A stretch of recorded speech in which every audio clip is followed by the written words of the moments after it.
Syngenta Canada and C&M Seeds present the Wheat School on realagriculture.com.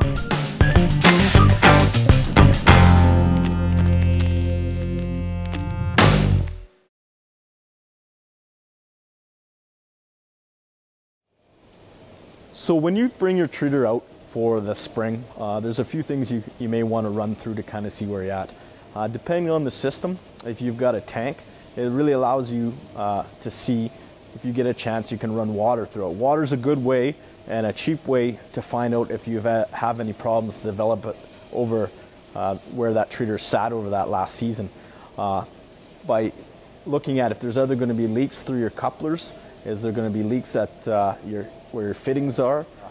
You look at your nozzles. Nozzles are very important to the whole treatment system. So having a look at that, making sure you have a proper nozzle in there and it's doing the right spray pattern. Also, looking at if you've got some dripless couplers in there, making sure that they're working properly and doing the right job.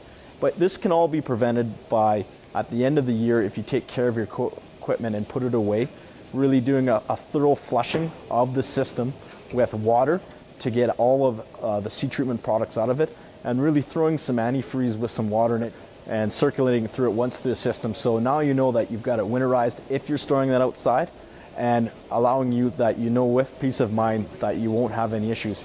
A big thing is though, if you can tuck it away in the corner of a warm place, that's the ideal place to keep your treater.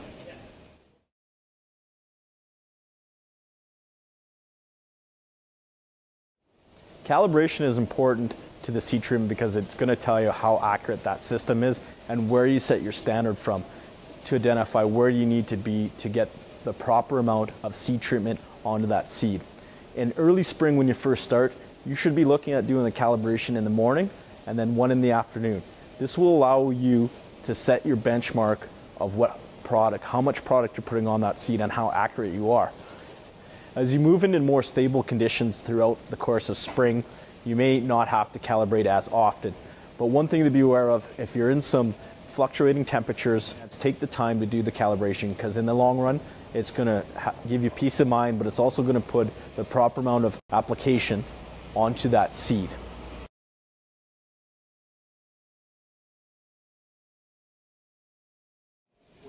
When treating seed, it's important to remember that you have the right personal protective equipment.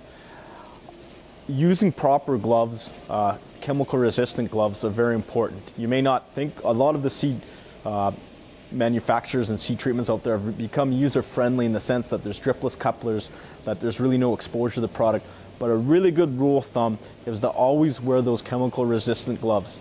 And the nitrile gloves are important. And don't be afraid to take those off once you get product on them and reuse those gloves, because by handling different parts of the equipment you may be transferring with that product.